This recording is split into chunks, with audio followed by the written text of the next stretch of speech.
Hello, நம்ம குடும்பம். இன்னைக்கு நம்ம பார்க்குறது என்னென்னா கோவக்காய் உங்கள் எல்லாருக்குமே நல்லா தெரியும். இது சுகருக்கு, டயபெட்டிக்ஸ்க்கு ரொம்ப நல்லது. பாருங்கள் எவ்வளவு காய்ச்சிருக்கு.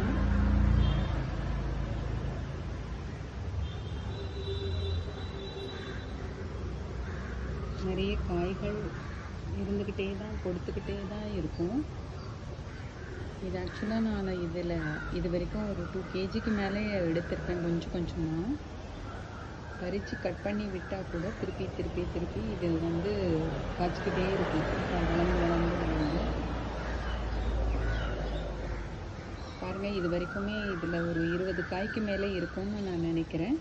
இதை நம்ம ஹார்வெஸ்ட் பண்ணிவிட்டு எவ்வளோ இருக்குன்னு பார்ப்போம். பாருங்க, நான் காய் பறிச்சதில் நான் 20 இருக்குன்னு சொன்னேன் நான். பட் அதுக்கு மேலேயே பறிச்சிருக்கேன். இவ்வளோ காய்கள் கொடுத்துருக்கு. இதில் ஒன்று பழுத்து கூட போயிடுச்சு. பாருங்கள் எவ்வளோ அழகாக இருக்குது. ஸோ இந்த மெயின்டெனன்ஸுன்னு பார்த்தீங்கன்னா ரொம்ப ஈஸியாக நீங்கள் வீட்டிலே கூட வளர்த்தீங்கன்னா இது நமக்கு பலன் கொடுத்துக்கிட்டே இருக்கும். காய்ச்சி முடிச்சோன்னே கட் பண்ணிட்டோம்னா நல்ல புதிய தளிர்கள் நமக்கு காய்கள் கொடுக்கும்.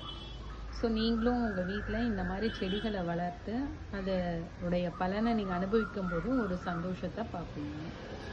தேங்க்ஸ் ஃபார் வாட்சிங். Subscribe the channel.